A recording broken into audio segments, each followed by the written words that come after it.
So for today's video is papakita ko sa inyo yung mga binili ko sa Divisoria, and without further ado, let's get started. Yung ipapakita ko sa inyo guys is yung mga binili ko sa labas ng 999 Mall. Yes, tatlong 9 siya kasi based din sa vlog ni Ate Antlutz, kaya siya pinangalan na ganun kasi ayun daw yung swerte. So, yung papakita ko sa inyo is ito. Binili ko siya for only 100 pesos lang guys. And kung bibili kayo pala sa loob, siguro nasa 150 to. Malaki yung difference nila. So, 100 lang to. Kung bibili kayo ng minimum of 5 pieces, siguro makukuha nyo siya ng 90 pesos. So, yan. Para sa akin, hindi na siya crop top. Parang t-shirt na siya, oh. Ayan. Parang pa-t-shirt na siya, guys. And, maroon yung kinuha ko na may parang ganyan na design stripe. Ata yan. So, yan. And, kumuha din ako nito. Ito. Parang pa-turtleneck na siya. Pero hindi. Yan. 100 pesos din to. Magkaiba sila ng binilhan ko. Kung makikita niyo sa camera, para siyang black, pero in person, may pagka dark green and blue siya. So yan, 100 pesos lang, and bumili din ako ng para kay mama. Yan, dalawa to, yung isa kasi nagamit niya na kaya nasa labahan. Kaya, nasa labahan? Hindi pala, nilaban ni mama, basa.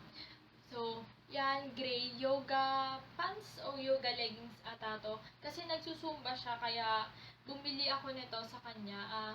100 pesos isa nito kung bibili lang kayo ng isang piraso. Pero, pag 2 pieces, 180 ata. So, nakatipid kayo ng 20 pesos. Yan, may ganyan siyang design. Ewan ko kung anong tawag nga. Parang may white na ganyan. Gray yung binili ko kay mama. And next naman is, ano ba? Itong necklace, yan, gold siya guys. Ito yung uso na stainless necklace. So, I got this for only 100 pesos. And dapat sa kaklase ko to kasi nagpapabili siya ng ganito din. Akala ko cross, pero ang ano pala niya, ang gusto niya yung God, yung basta may lettering na God. Pero, yun, sabi ko, sige, okay lang, ako na lang gagamit.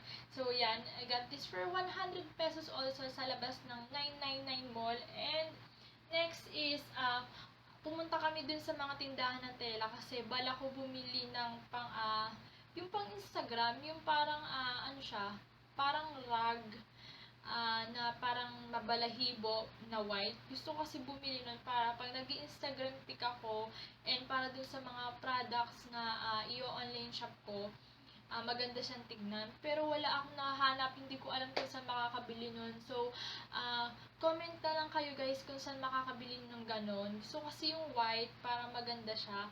And wala akong nahanap nun dun sa mga tindahan ng tela, kaya yun. Pero may nahanap naman ako nito. Yan.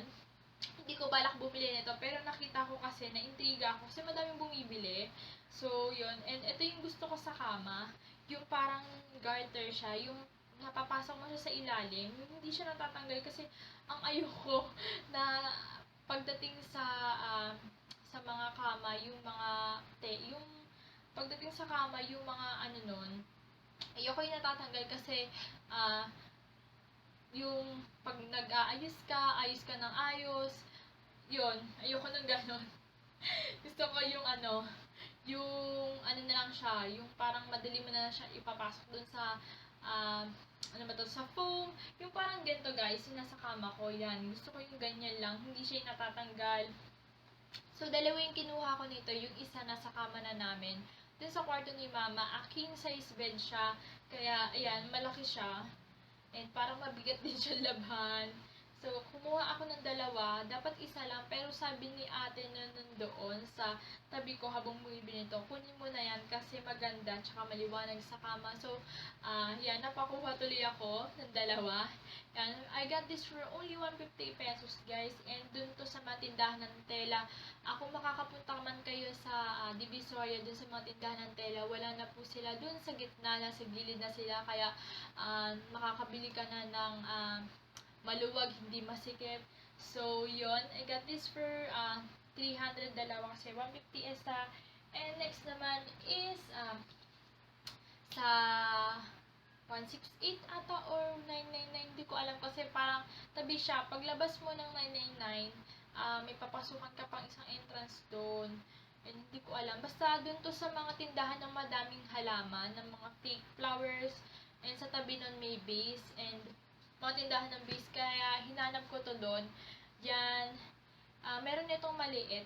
35 pesos ata yung maliit nito, pero kinuha ko yung malaki kasi parang madami ako malagay. So, ayan, may pastel blue siya. I got this for 50 pesos also. 50 pesos also. 50 pesos lang pala, guys. Yan. Pastel blue siya. So, ilalagay ko dito yung mga brush ko. Yon.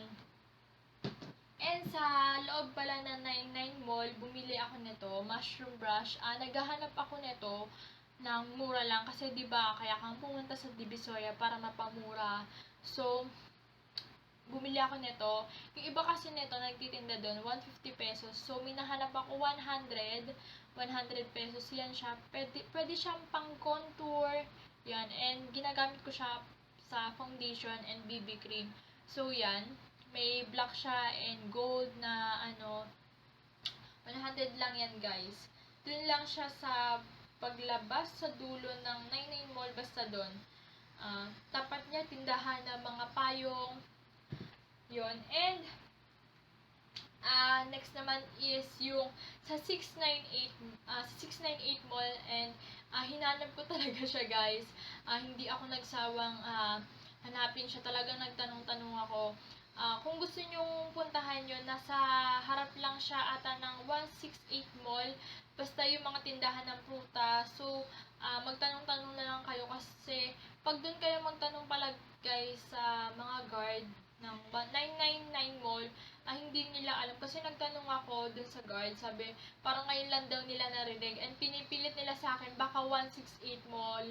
So, sabi ko hindi. Kaya pala siguro hindi nila kilala kasi maliit lang siya na building, and pagpasok mo doon, dulo pa siya kasi yung nun, meron mga tindahan pa sa gilid. Tapos pasok ka pa doon and makikita mo na doon, guys.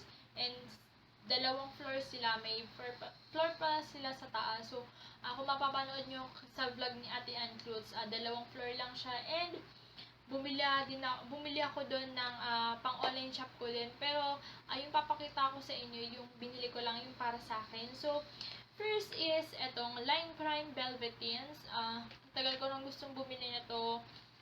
Marami din silang tindahan nga palang makeup doon. Yan.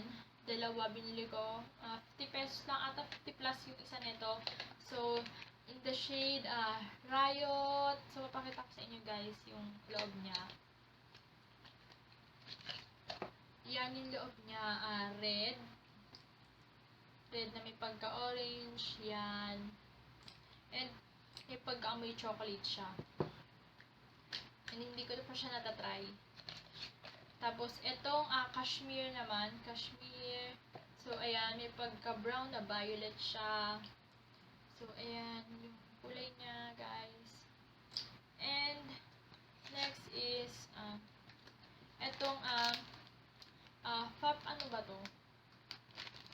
Puff powder ata? Diba?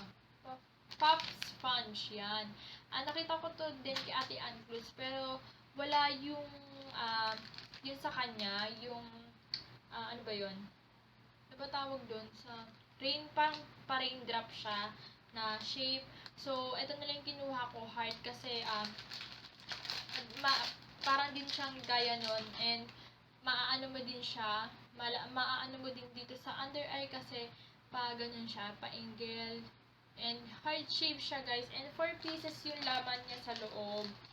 And isa lang yung binili ko kasi parang ang rami niya na para sa akin. Kasi isa lang naman yung gagamitin ko nito para lang dun sa foundation ko, yung sa 2-way cake foundation. So yan, I got this for only 24 pesos, guys. Ayan, 24 pesos. And next is ito. Yan. Magkaiba yung presyo nila, guys. Pero ito mas mahaba. 60 pesos lang to, guys, doon. Ayan, no, 60 pesos lang. Ito doon sa labas, 100 pesos lang. And since wala naman ako mahanap dun sa 698 na ganito, ito na lang yung binili ko. Kasi mura lang eh. Mura lang eh. ano lang, hindi ko alam kung anong tawag nila dito. Di ba ito yung mga nasa pulis? Ano ba tawag doon? Nalimutan ko na. Basta yan, wala naman kasi nakalagay dito. Basta yan, mahaba siya guys, mahaba. Kaysa dito. Siguro hanggang dito siya sa akin, nung sinuot ko. Yan.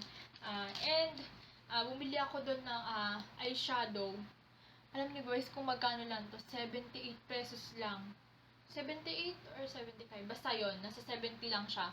Ayan o, the bulb. And kung makikita niyo siya guys sa personal, para siyang original and mabigat siya guys ha.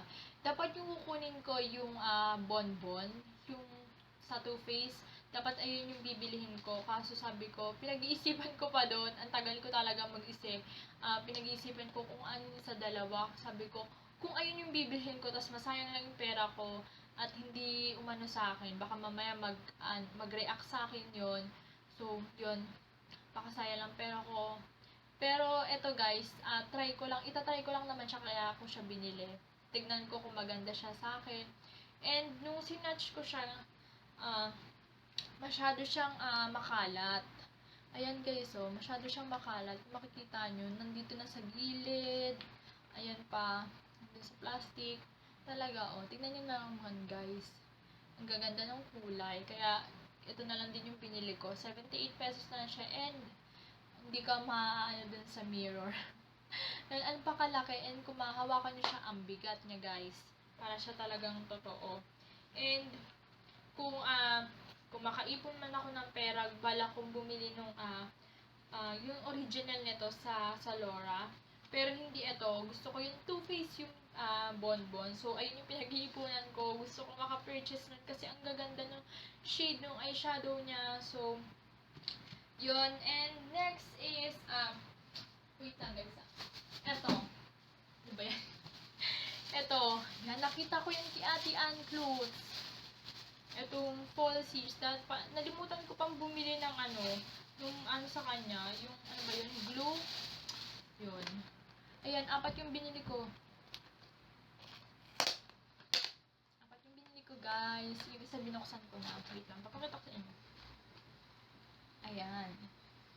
Ayan siya. Ang ganda niya, guys. And, isa lang yung nakuha kong design kasi ubos na yung mga iba. Siguro, based dun sa panood nila kay Ate Ann Clothes, siguro pumunta sila and yun, naubos na. Ito na yung natira. Yan, sabi ko, okay naman to. Gusto nga bumili ni mama ng isa kasi wala yung blue. Yan. And, sa akin yung isa nito, tas yung iba, pang-online shop ko. So, I got this for only 45 pesos, guys, diba? Tumingin ako dun sa Glad King. Alam niyo ba kung magkano to? 80 pesos. Ang laki. Ang laki ng difference nila, diba? Mas makakatipid kapag sa 698 ka bibili. So, yan. I got 4 pieces. 4 boxes pala. So, 10 pairs ba to? Yes. 1, 2, 3, 4, 5, 6, 7, 8, 9, 10. Yes. 10 pairs siya, guys. 45 pesos lang. And ang ganda. Super soft niya, Super soft. And parang magaan lang siya pag nilagay mo sa eyes mo. So, yan. Ano pa ba? So, yan lang ata, guys. And, yun lang guys yung haul ko. Kasi kaunti lang naman yung binili ko. And, yun. Hindi ko alam kung papakita ko pa sa inyo lipstick. Pero, so, yun guys. Yun lang yung mga binili ko sa Divisoria. And, if you like this video, please thumbs up. And don't forget to subscribe. And, see you on my next video. Bye!